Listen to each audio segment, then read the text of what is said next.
And good evening, everyone.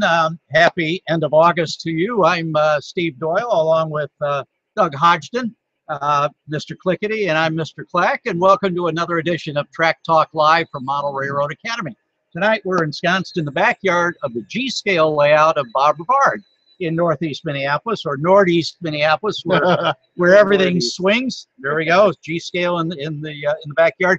Bob's going to be sitting in for me in just a minute or two, and we'll talk to him about the genesis of this layout. But don't forget to sign up for the weekly e-newsletter from Model Railroad Academy. It's right below the screen right here, and you get news in your inbox every week, video clips and news about model railroading, the greatest hobby in the world, as we like to say.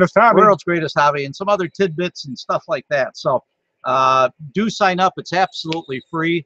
And don't forget to like us on Twitter and Facebook and Pinterest. Follow us on those social media. We'd appreciate it. We hope you like us. We hope you like us. If you don't,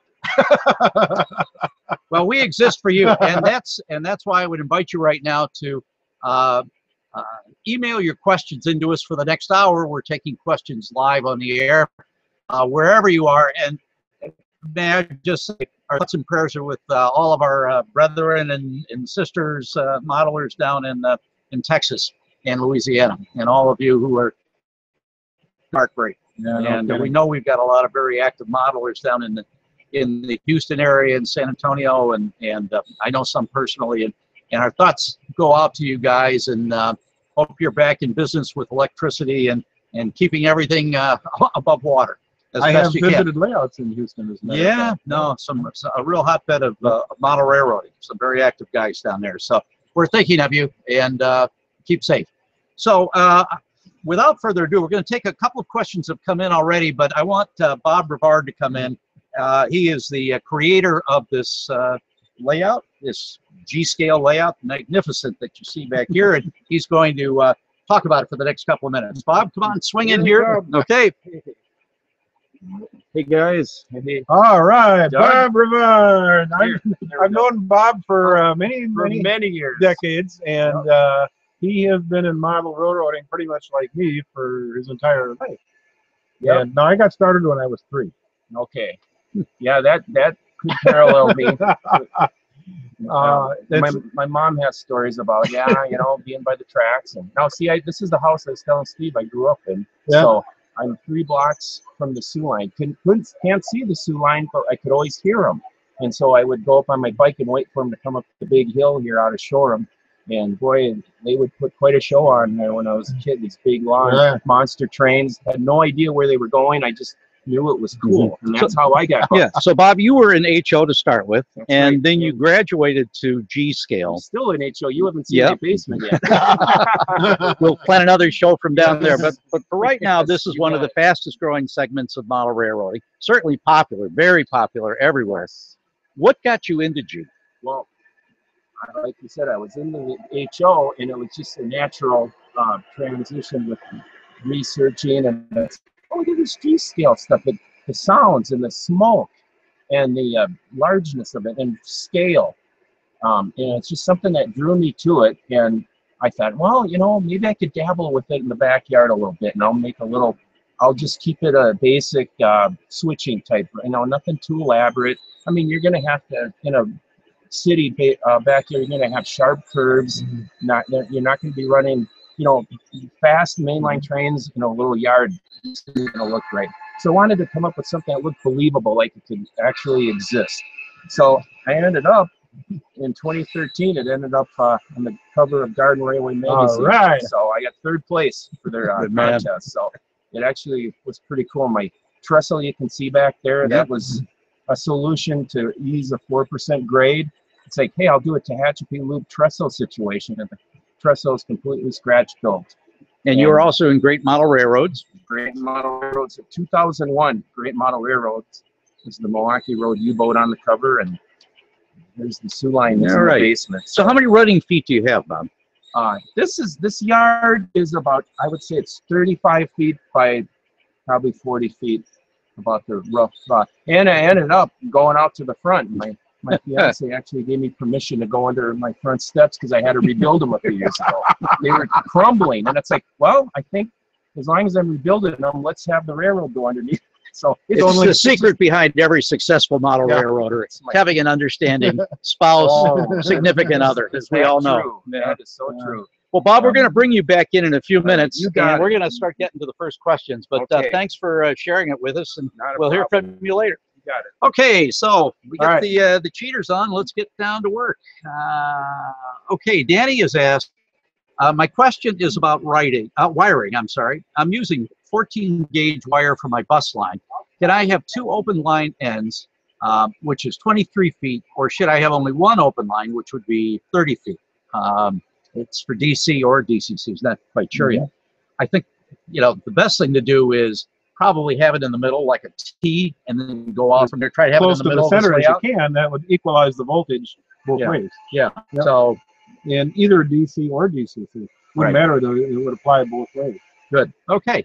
Jay has asked, I'm just starting my model railroad. I live in an apartment, so I don't have a lot of room. I figure by modeling an N scale, I can do more with less. And that's certainly true. My question is, for the framing, can I use 1x2s and 1/4-inch plywood, or do I have to use something stronger, say 2x4s and 1/2-inch plywood? Also, how long should the legs be? Thanks, gentlemen, for your comments. Well, if you're not going to jump up on top of it, as some of us sometimes have to do to work on things in the middle of our layout, you probably could do it with the, with the 1/4-inch plywood, don't you think? I mean, the lighter scales, you probably could do that. But if you do think you're going to have to get up on it, 1/2-inch would be the minimum, right? Yeah. And 2x4s and L girders and stuff like that. So, 1/4-inch plywood could tend to be a little warpier. yeah, So you might need more something a little more substantial. supports or risers to make sure everything stays true. And as far as height goes, we've talked about that before on the show. Sometimes we say about breast height gives you a good perspective just over the top instead of looking down like this. You don't want to make it, the Lilliputian and you're the God Almighty in front of it. But an angle like this seems to work. But again, is it around the wall? Will you have to crawl under it?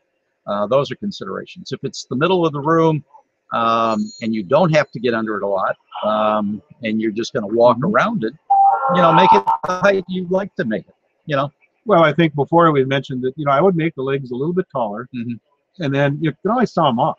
I mean, I would make it a little bit taller, stand it up, see what you think. You want to be able to reach over the layout, yet, the closer you get to eye level, the more natural it's going to be. More realistic appearing. Because that's how you would normally see a train trackside or from at least an overpass, right?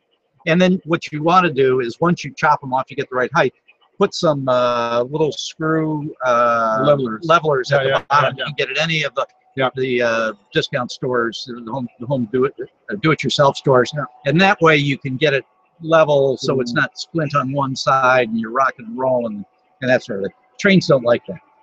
Some More people, stable, the better. Some people like 50, 52 inches, but it depends on you, your space, and everything. But I would start tall, and you can always saw them off until you get them to the spot you like. I think my average is about 46 or 48 inches. But we're in a bigger scale. We're in an S scale. So anyway, thanks for the question, Jay. Dominic asked, today I completed the table that will be the basis for my layout. I am planning on attaching a 3/4-inch thick piece of foam to the top. The question is, what's the best way to secure the foam to my benchwork?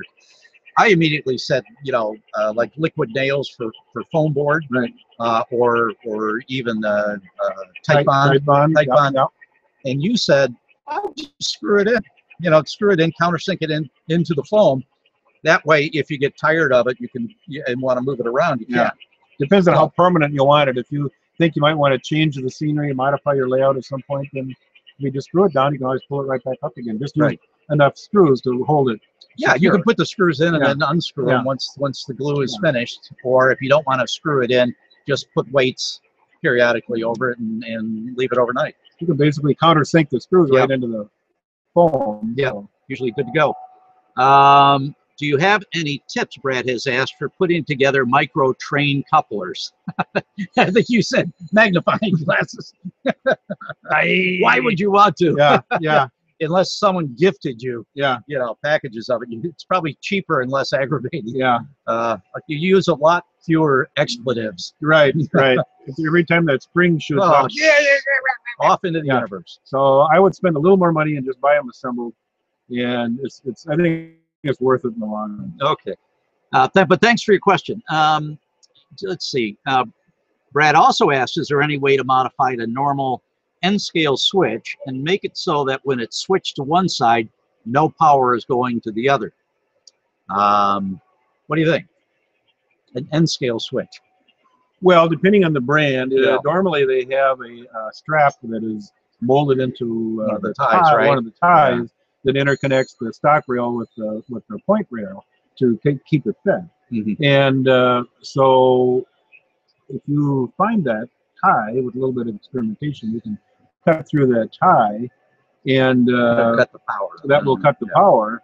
And then, of course, then it will be dead. You'll have to have another way to actually power the So track. frog juicer or tortoise. Or even like say Yep. they have a ground throw, like a Yeah. Caboose Industries Oh, that's true. ground throw that Yeah. has the contacts on it. Something Yeah. with contacts that would then power the track when you want to use it. And otherwise it's dead. Yeah. On the other side. So good. Thanks for your question. Mark has asked, I've always been passionate about trains and finally trying to get into the HO hobby. I'm mostly interested in European trains. I have a couple of newbie questions. Will all European trains run fine on American HO tracks? Let's take that one first. Well, you know, it used to be that and I'm not quite sure how it is in Europe now, but it used to be that the Europeans had a different wheel shape and flange than the National Model Railroad Association. And I think a lot of trains that are imported now do have the NMRA flange, but I couldn't say that'd be true for all of them. Yeah, I have gotten some, and I wish I could remember the name of them, some smaller trains that I bought in Ireland. They have the HO, and I just run them back and forth from my office, and I'm running them on HO tracks, so they seem to be all right. But they're horn. Okay, yeah. But they would probably have a deeper flange too, which would mean you probably have to use a, you know, like an HO a code 100 rail. Yes. Otherwise, flanges would ride on the ties. Picking up over the top of it, right? Okay, and his next question is, are coaches and locomotives interchangeable from different companies?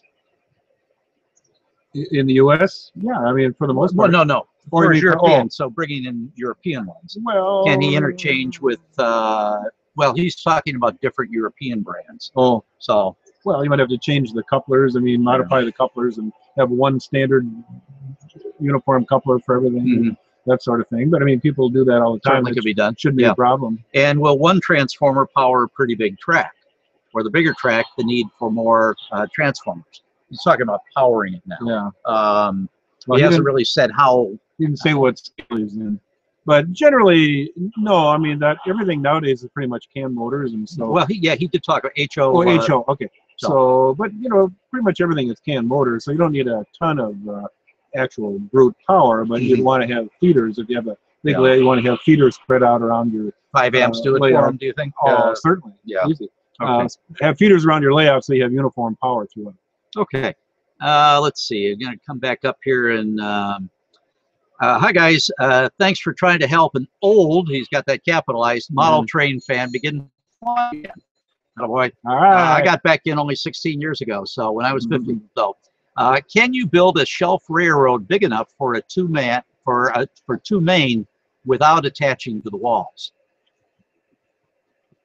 For 2 main lines, double main? 2 main lines. Yeah. Well, 2 sure. mains without attaching it to the walls. So he's, Of course, you just put it on legs. And, and you might want to temporarily bolt it to the wall just to make sure that it doesn't come flying over, rocking back and forth. You know, you could Velcro it if you wanted to. This temporary Velcro you could put on the back.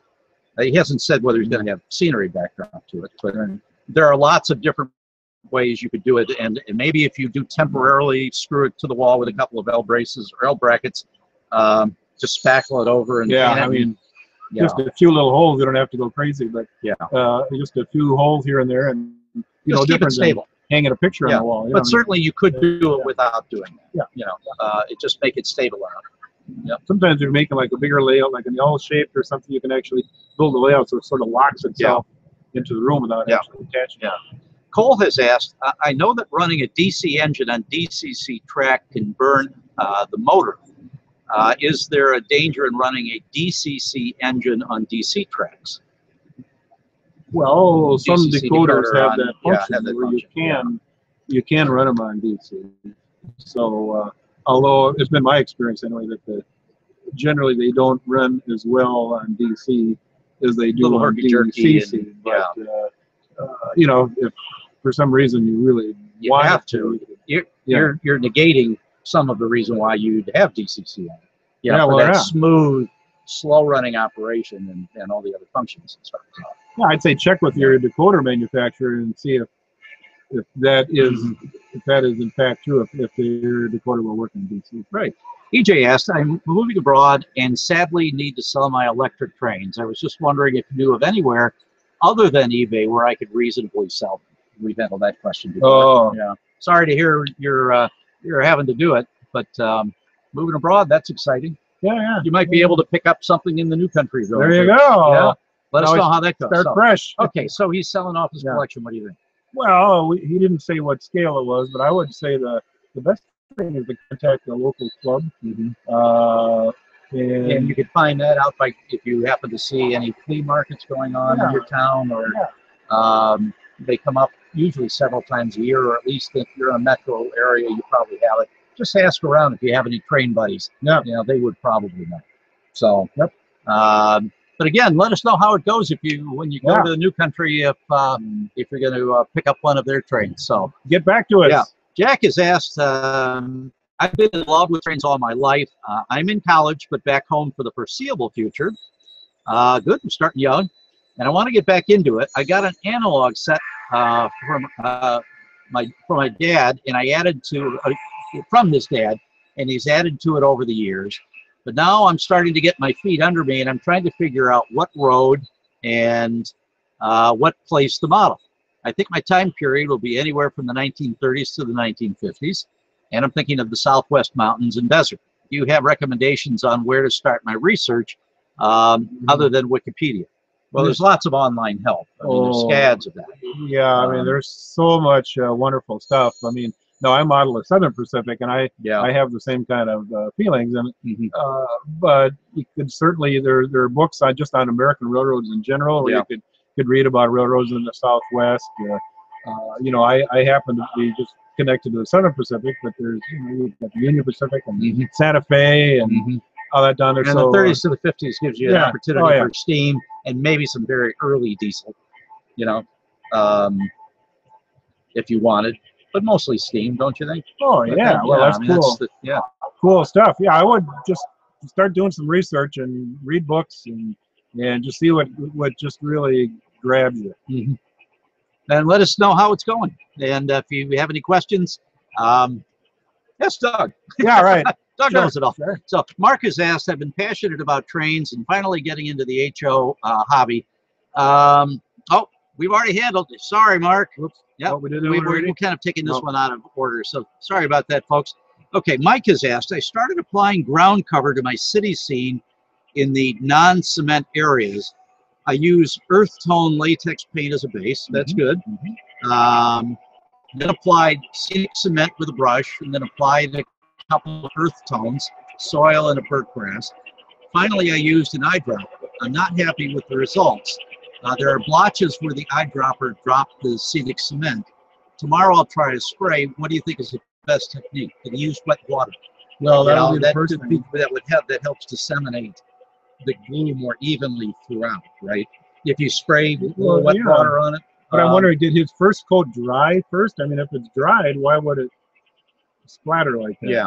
I mean, so you do the first coats and let them completely dry, and if you have like Steve says, an eyedropper with wet water, that shouldn't make a if you haven't done that process, that's something you may want to do is spray it with wet water, and explain to him what wet water is. Wet water is water with just a small drop of liquid dish detergent in it, just to break down the surface tension. And wet water, I think pretty much anytime anybody says water in model railroading, it would be wet water. Yeah. Because regular water wants to beat up, and virtually nothing where you don't want that. So yeah, wet water, and make sure that your first layers are glued down well. Yeah. Then you shouldn't have any. And apply that wet water as evenly as you can, right? Yeah. And then you can go use the eyedropper, and that I would think that would disseminate it enough. Now, what is he gluing his ground cover down with, though? Is that also like a thinned out white glue or something that where he thins that down with water and he puts it down with a paintbrush? I don't know. So yeah, if you use wet water, thin out white glue, put it down with a paintbrush, or you can use matte medium, which dries a little bit rubbery, is more expensive. Yeah, he applied a couple of earth tones, soil, and a burnt grass. Yeah, and then he wants to adhere that to make sure that's not going away. Oh well, so I wonder. Brush down some glue before you put down the ground cover, so the ground cover is glued down. Yeah, and then if you want to add more to that, once the he applied Scenic cement with a brush. Then he applied a couple of earth tones of soil and burnt grass. And that should be glued down solid. Yeah, wait for that to dry, yeah, right? Yeah. And but is he trying to take care of more on top of that is a question, or is he trying to put down shrubs and bushes? And if you got more to that question, put the glue down. It into us. Yeah, put the glue down first. If you're going to add a little something, put the glue down first, and then sprinkle your ground cover on top of it. Which is what it sounds like he did do. Yeah. I mean, with the eyedropper though, if he if he wants to just a little touch or something, put the glue down first, and then the stuff that's already glued down shouldn't have it be affected. Little drop, and then sprinkle your which one. Gives us a good chance to talk about Track Talk Live and Model Railroad Academy, the folks who are bringing this free hour of knowledge to you. If nothing else, we have Mr. Clickety here. But Model Railroad Academy, if you become a full subscriber, will give you full access to hundreds of videos about every topic of model railroad you could possibly think of. Many of them from Alan Keller, who is the preeminent model railroad videographer, producer in the country. And even though some of those might be about older layouts that no longer exist, some are still very much in action. And a lot of the old tips are oldies but goodies, and the old guys knew how to do it, but there's also lots of new tips as well. So, and if you have any more questions, let us know. You can send Doug an email at doug@modelrailroadacademy.com or steve@modelrailroadacademy.com. This is Track Talk Live, as we say, and we're on for about the next 36 minutes. Please, you can submit your questions to us live. If we don't answer them tonight, we'll have an opportunity probably in another month to do so. Pardon me. No cough switch here. I think that was a mosquito. Minnesota's bird, national bird. Bob is busy in the behind us. Bob's in the background. Okay. So we would also invite you to sign up for our weekly e-newsletter right below the screen that gets you plenty of railroad news in your inbox once a week from the folks at Model Railroad Academy. So, Ben, thank you for watching. We couldn't exist without you guys. So keep your questions coming in, and we've got some right now. Just want to make sure we haven't missed any up to the top. Let's come back. And Steve has asked, I bought a war bonnet N-scale locomotive. I'm trying to convert it to an SP Black Widow. Doug's favorite line. Starting out by painting it black acrylic with a brush. Not happy with how that looks. It's N-scale. Okay. How can I remove the paint without damaging the shell so I can start over? It's a Cato F7A. Well, there are various commercial products out there that will remove paint, but if it's not that baked on, what would you recommend? Well, actually, there's a new product out called Scale Coat 2 Wash Away, which is or they say anyway, it's non-toxic. Yeah, to plastic shells, which is a good thing. And it can be used on plastic. And so you're trying to take off really 2 layers of paint. You got the black paint on there, plus you're trying to take off the war bonnet paint, I assume. Right. I'd recommend Wash Away. I think that's probably the best thing going right now. People have tried all kinds of things. How about non-commercial? Brake fluid. And, I mean, name it. But when you're dealing with plastic, it's a little trickier. Yeah. You want to definitely experiment on a part of the plastic that will not be seen. Yeah. So maybe on the underneath portion to see how the plastic reacts to it, or the styrene, whatever it is, Right. reacts to it. So always experiment first if you can. So he might be happier, even though N is pretty small. Would he be happier, do you think, with just a spray? You know, he may not be happy about it because he's showing brush marks, and a brush mark in N would be a significant ridge line. Yeah. So maybe just happier, you know, doing a rattle can spray across it, or invest in an airbrush, or invest in an airbrush. Even better yet, an airbrush. Yeah. If you're going to be doing a lot of it, an airbrush should be the way to go. But at the very least, if you don't want to see brush marks, put it on a little Lazy Susan you can find at any grocery store or, you know, Home Depot sort of thing, and just spray it as you turn it around. Do it outside. You can be using those cancer-causing paints. Ask us how we know. Or close to a fan area. Good ventilation. It's always good practice anyway. So make your wife a lot happier too. Why is that smell up in the bedroom 2 stories up? So anyway, what happened to my husband's brain cells? Well, she's often wondered that. Kim has asked, getting back into model railroading, have a lot of 1970s era Bachmann diesel engines with pizza cutter wheels. Funny. That's good. I usually say that about S. Do I build a section with code 80 track for them and a separate section for code 55? Well, it depends on what you want to do. If you want to run those as a collector's item, you don't have to modify the wheels. You know, do it that way. The models nowadays are so much better than they ever used to be, in every way, mechanically, detail wise. You know, unless it's just something really important, I would say sell those off at a flea market and get the new stuff. They run a lot better, unless you're really. You could always play them up on the walls, as I do with my American.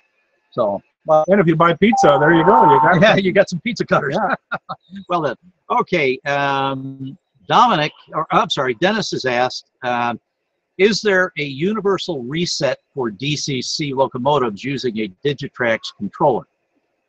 Well, you can go back normally to 003. Would be the address number for that. I'm trying to remember what would be if you want to reset a decoder. What sets it back to all of the manufacturer? Well, I think that would depend on the brand of the decoder. There is to get it back to the factory default. You'd have to look up that particular decoder and see what it takes. I'm sure you could do it with a Digitrax controller. But you have to know how to go about it. So you have to go to the look it up on the website. For your decoder. A Soundtrax, Tsunami, any of the various brands. And they'll tell you straight up about that. But he wouldn't be the first guy that had to reset a decoder. That's for sure. You'd be surprised how many times that happens to us. Paul has asked, I'm going to build my first portable layout to do train shows. In the past, for my home layouts, I've always used Pico, track, and point work on cork underlay. But for this one, I'm going to use Cato N-scale Unitrack. The board will be 9mm ply. Will this be noisy in operation? And will it be noisy in operation, do you think? And can you suggest what to use under the track to ensure quiet running? No brand names for products, please, as they may not be available here in the UK. Morning, if you're watching live over there, it's let's see, 1700. A little bit, about half one over there, and so the sun is past the yard arm, in other words, in the morning. So, what do you think? Well, I actually know guys that use Unitrack over here, and now I'm not sure what's available in the UK, but you can buy stuff in craft stores, which is sort of like a rubber mat kind of material, that you could probably apply with, because the Unitrack, being sort of conical, with the roadbed, it does act like a speaker cone. And you're right, believe me, you're right to think about this, because a lot of people say, why is it so noisy? And it's not prototypically noisy, especially if you've got very fine running, decoder sounds you're trying to hear. The last thing you want to hear is the vibration of the rail on the board, et cetera, et cetera. It's aesthetically not very pleasing. Is there a cork alternative over there? Well, I would assume, yeah. I mean, you could, or a homosote? You could use cork or homosote strips. What I have found is then if you screw or nail your unitrack down, then of course you're conducting the sound down through the fastener. And so I've actually been gluing the track down to the rubber with matte medium. And the matte medium, of course, dries kind of rubbery. Right. And that helps soften the sound too. So I guess if I was going to really do it the best way, I'd find a rubber mat and lay out on the plywood, and then glue the unitrack down to that rubber mat. And you might ask the company if it's online or if it happens to be brick and mortar, if you're lucky enough in the UK to find that. Ask the guys there. You know, I'm concerned about noise vibration. And what would you suggest? And I'm sure, I mean, obviously, if they can suggest it, they probably have it or can order it for you. So we always try to plug the brick and mortar guys as best we can, because they're fast disappearing in this marketplace. So, anyway, but thanks for your question. Cheerio. Neil has asked, do you have a recommendation for putting decals over semi-gloss paint in N scale? Do I need to gloss coat the whole shell first to avoid slivering? Or can I get away with putting, let's push it down here, with putting the microscale decals over semi-gloss with microsol? Well, to be safe, I'd put it over gloss. Yeah, gloss is easier. People do it over semi-gloss, and I don't know, it kind of depends. You just never really know. It's sort of a, kind of a roll of the dice. Is it going to work? Is it not going to work? You could, try a sample. Because what you could do is, just buy a little jar of gloss paint, and if it's, what scale is he in? N scale. Got a lot of N scale guys on tonight. So N scale, I mean, you're just probably, touching it. And then you can always go back over once everything is dry and just dull coat it, do a spray dull coat or a flat coat of something. And then if you're going to weather it up, you'll never see that anyway. So our experience is it's better when it's glossy. It's a little easier to move it around. And yes, microsol is a great product to use. Chance of getting that foggy look under the decals. So Lou asks, is the value of brass engines diminished through use? I love running these older engines. Am I messing up by overuse?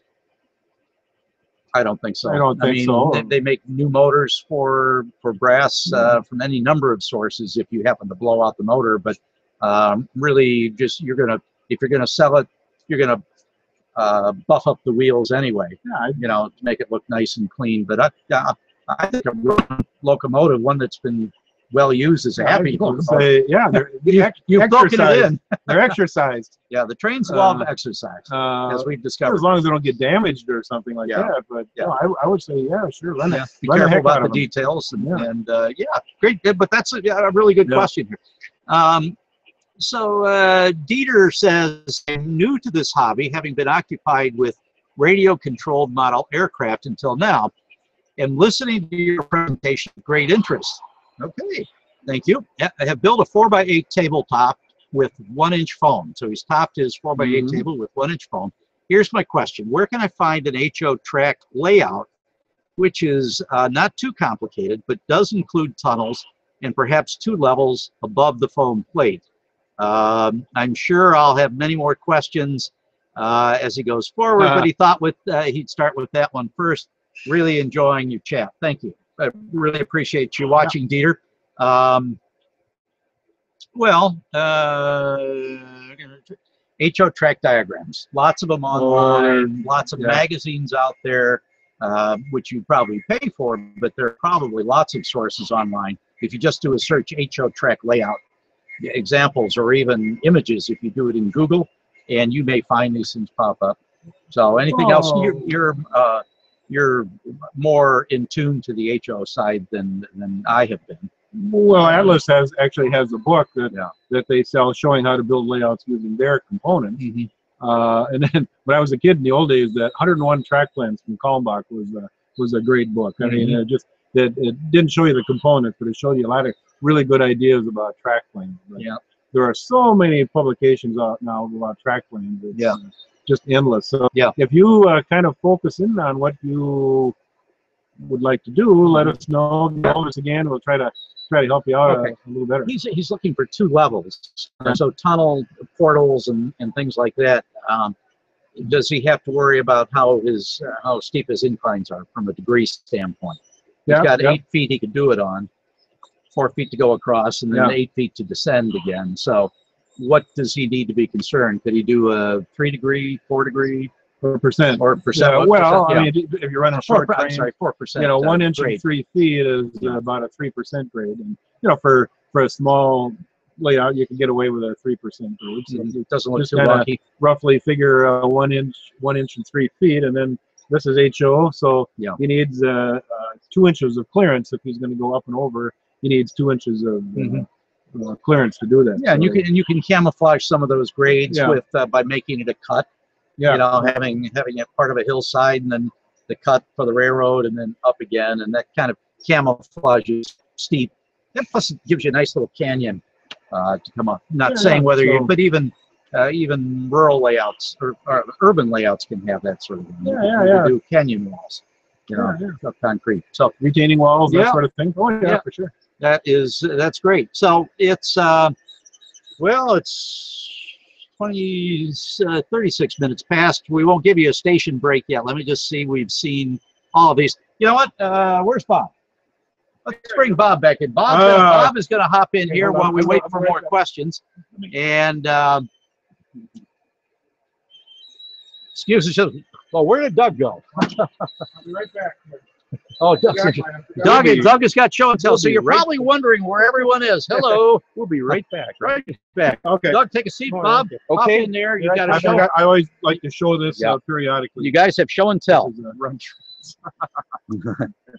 Very cool. Exactly. That's what we're doing tonight. No doubt about it. Well, anyway, we were talking about the cars and showing an example. So I'm now on HO scale. I found out to represent the Sioux line in 1977, I needed a ton of these cars. They called a Magor. You know, the Athearn came out with this even in the 60s. It's been out, but was never correct. But the paint was pretty cool on it. I ended up bashing Athearns and putting my own sides in and my own ribs and having decals made. But now they came out with this a couple years ago. I believe it was Exact Rail came out with these. Well, there's the HO version, and here's 1 to 87. Just 187 HO, and now here's the G scale counterpart.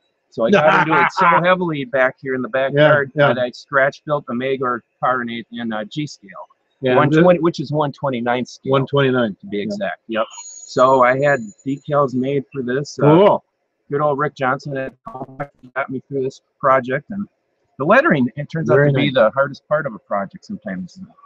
So, Bob, can you tell me why that we obviously have lots of G scale, because some weeks a lot of the questions are G scale oriented. What considerations do you take into consideration when you first start planning a G scale layout? Terrain, natural terrain. That's a good point. You know, a lot of people probably wouldn't. Now my yard back here has a slope, so I had to consider grades and elevation, and I had to end up building a retaining wall over here. But it actually worked out pretty good as far as the grade. I mean, you don't want too steep of a grade, but this actually isn't bad out here. Marv Koenig has a G scale up in Big Lake. He does a Sioux line up in Big Lake. Marv is helping you out in the background there. Marv has a few grades on his too, but it's one of those things you end up contending with. I'm going to just circle around here so you can see the train. Oh, that's nice, Steve. Very nice. Cool. Yeah. Yep. So the G scale, like I was saying, I just got by scale bug. I have no business doing G scale. I have the HO in the basement, but it's just one of those things that gets you out of the basement in the nice summertime months in Minnesota here. What do we have? About 2 months we can enjoy nice weather. Right. But here in flyover land. Yes, and you come out, at night, and I can run this at night on a nice warm evening, and it's relaxing. And like I said, out here it's a switching railroad.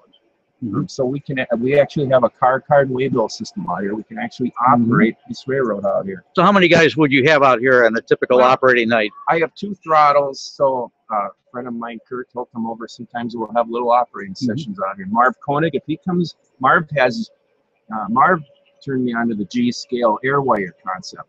So no more cleaning of track out here, which is really nice. So it goes through the air like a model airplane. And Marv brings his, and he has his own throttle. And so we can have meets, we can actually operate out here. So you can get into it certain levels, as heavy as you want, or Cool stuff. yeah. So there, okay, we hold the two together.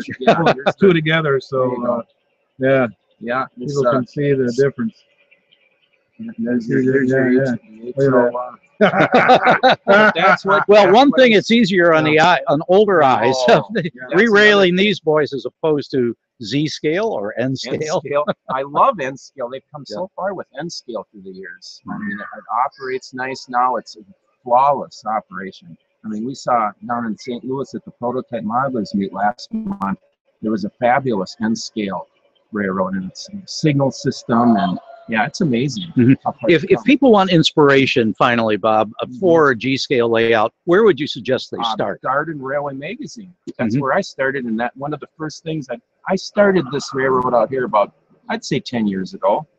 And Garden Railway Magazine, one of the first things I discovered was Marv and I, the little scale operating switch stands, which a gentleman had an article in the base of the switch stand is a penny.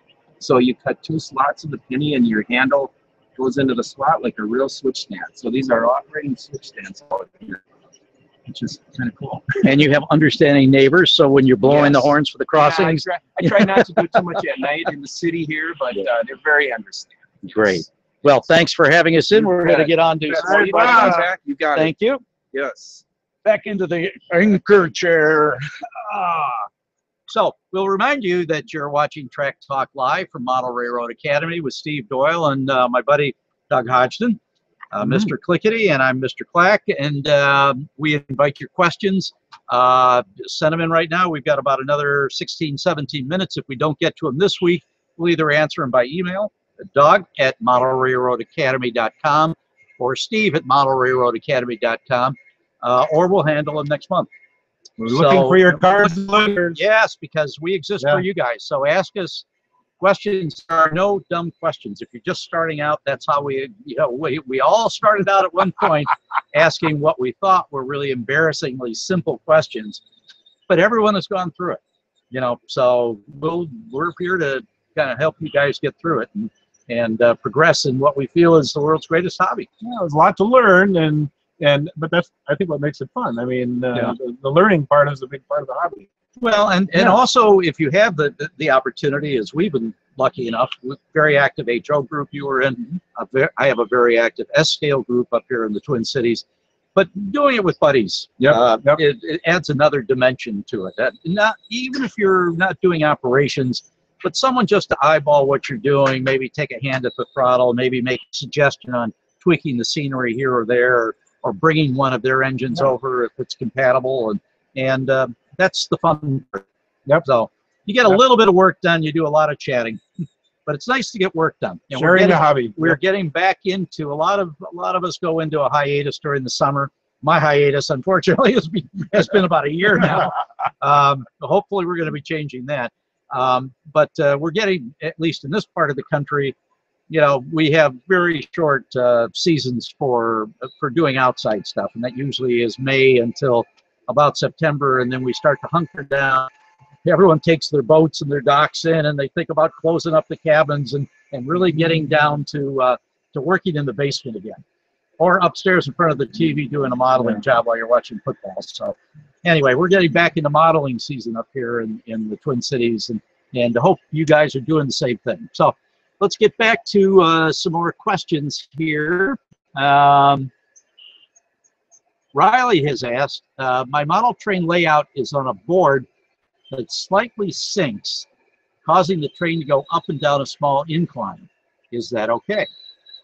Well, if you don't have any other buildings on it, otherwise your buildings would tend to be cattywampus. Well, I mean, can't you structure it from underneath to correct that? I'm not sure why you would want to have a small, Yeah. maybe if it's just a sag, but again, if it looks natural to you and it doesn't interrupt the Right. scenery, you know, if you're not putting any structures in that dip, if you do, just shim them up so they're level.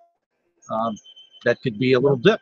You know, the trains are having a problem, I would just put a structural member in underneath somehow to. Yeah, and then build up a little embankment on it too. So that's easily taken care of. Depends on what you want to do, because remember, after all, it's your layout.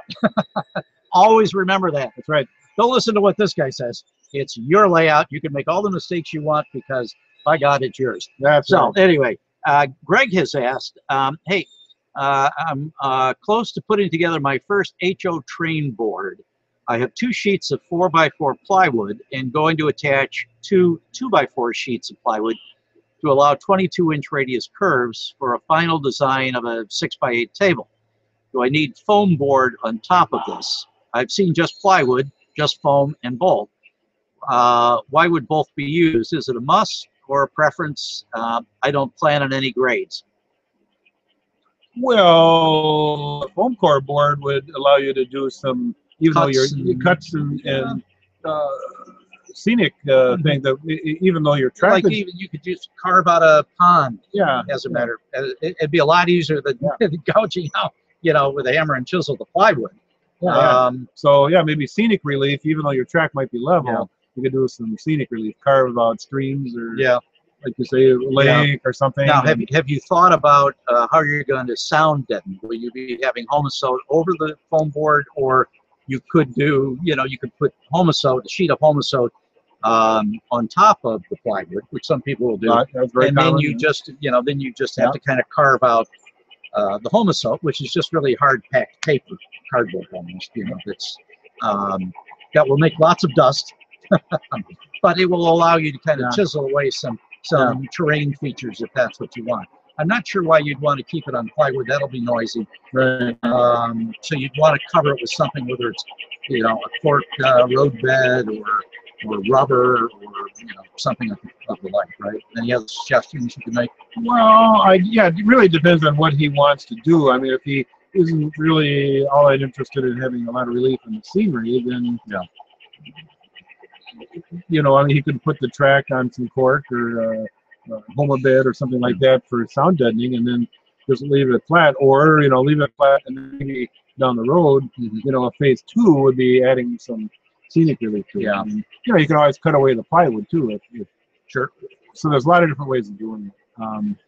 I would say just get started, try a little something, and then get back to us. Yeah, let us know how let us know how it goes, and then we'll see if we can help you further. Yep. Okay, I think we missed one up here. Gray asked, I'm looking to build a small layout in my apartment for which I have roughly 4 by 6 feet of space to work with. I already have a bunch of HO locomotives and rolling stock, as well as some Atlas Code 83 track.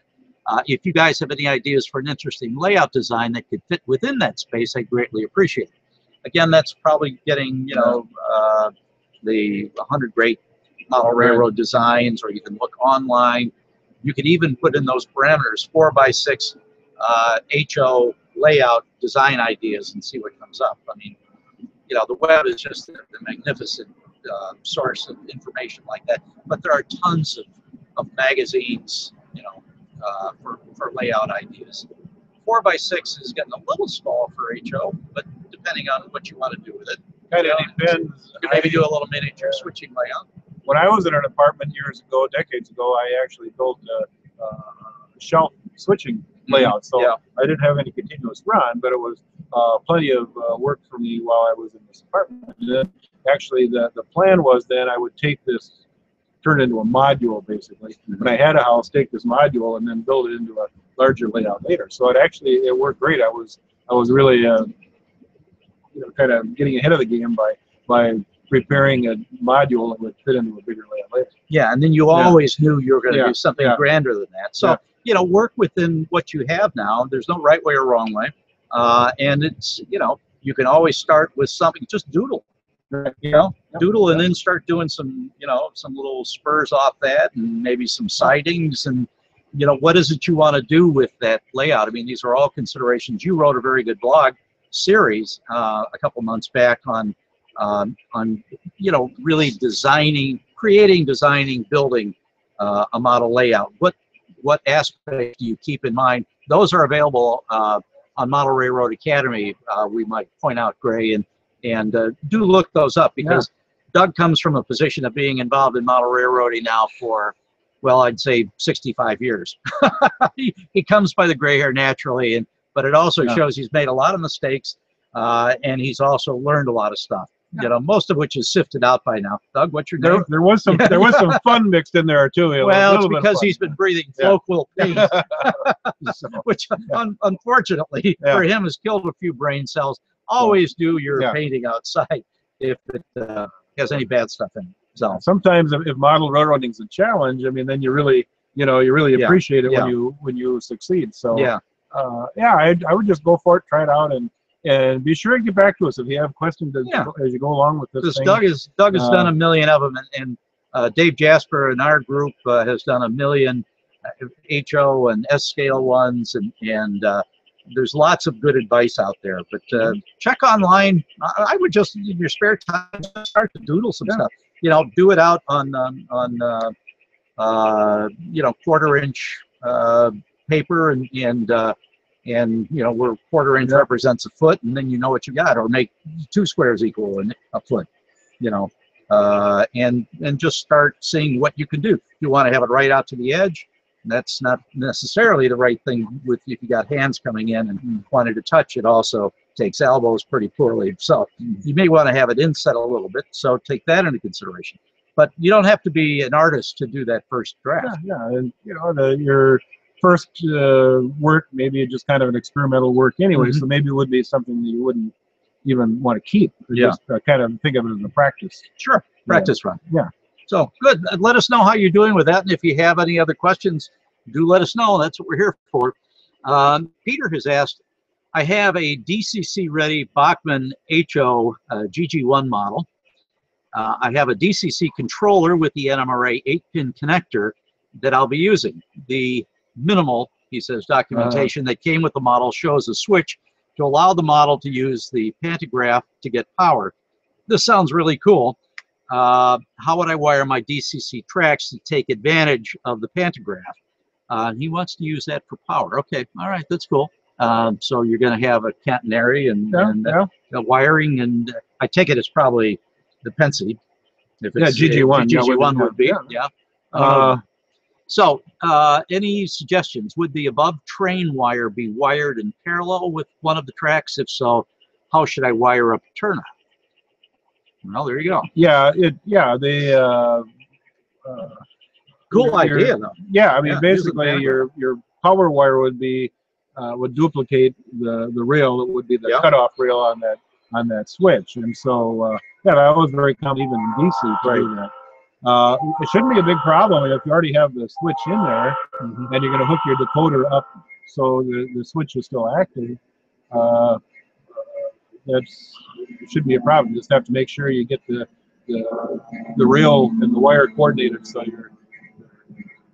you don't get the wires reversed. But other than that, seems great. I like it. Good for you. All right.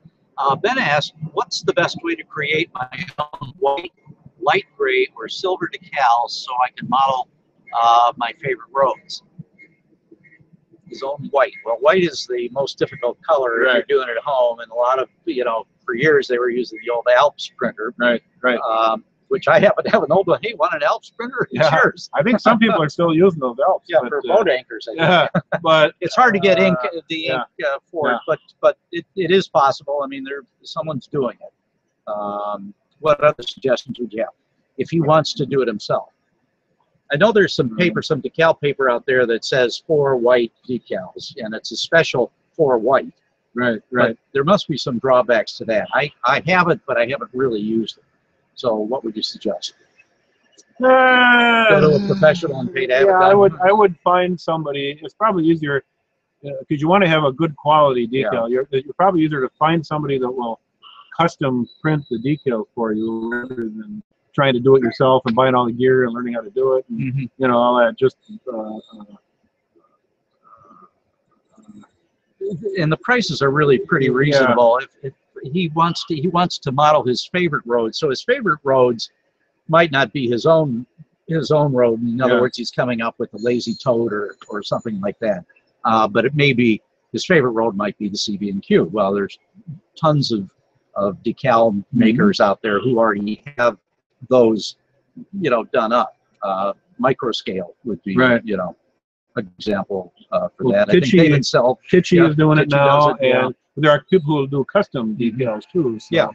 So you supply them an idea, and they may actually, for a fee, draw it up. But if you can give it to them in camera-ready art, that will lessen the expense, so they don't have to take and fidget with it a lot. So that's pretty cool.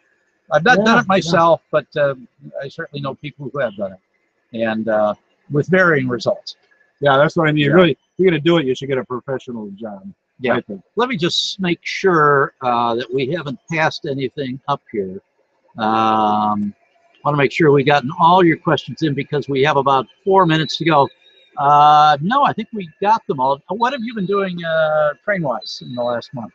Actually, we missed last month, so it's really the last couple of months. Well, you've been off traveling. I was out to the Owen Valley of California to see the inaugural run of a Southern Pacific narrow gauge 10-wheeler that sat in the park for 62 years before it was lovingly restored. Yeah, and it's beautiful. It's like a new locomotive. There was a lot of volunteer help from folks who were steam mechanics from tourist railroads down. You actually got to fire it, didn't you? Or I didn't fire. I got to ride it. You got to ride in it anyway. But it was so educational to watch these steam guys as the locomotive was being fired up, as it was heating up. They went through all the appliances on the locomotive, took them apart, checked them, and I was telling my friends it was like going to steam college. They learned so much. I mean, there's nothing, when you think about it nowadays, I mean, there's nothing electronic on this at all. It's all mechanical, steam operated, and it's just glass gauges and the whole 9 yards. Fascinating piece of hardware. Yeah. Well, good for you. That I know that was a trip you really enjoyed. I, as a minor thing, I was in the Solomon Islands, to Guadalcanal, a couple of weeks ago for the 75th anniversary of the Battle of Guadalcanal, and on the way we stopped in Fiji for a little R&R, and they have a really active sugarcane trains on narrow gauge tracks that still go around the island, taking loads of sugarcane up to Sugar City, where it's then processed and then sent off to points north, south, east, and west. So that was pretty cool to watch that operate. It's narrow gauges are cute. Like 2-foot gauge? Yeah, it was. I think it was. I don't catch me. It looked like it's about 2. Okay. We took pictures out the car, but it's still pretty active, and they don't use those trains for movement around the islands anymore, but they used to. So there were short passenger trains that would go between villages. That is neat. Yeah, so very cool. So we're just about out of time. We would invite you again to become a full-fledged subscriber to Model Railroad Academy. Well, I mean, the website you're on will give you the information for that, but at the very least, sign up for our weekly e-newsletter in the screen right below where you're viewing this, and that gets you weekly e-newsletter right in your inbox every week, full of video clips and news about model railroading. Keep the juices flowing because you got to keep the trains running. You have to keep your creative juices flowing too. So if you can, find a buddy to run, but otherwise become a friend of Model Railroad Academy. You follow us on Facebook and Pinterest and Twitter, and hopefully you're enjoying the hobby as much as we are. We consider it the world's greatest hobby. So until next month, I'm Steve Doyle and Doug Hodgdon, and we'll see you later. Send us emails. Take care. Bye-bye.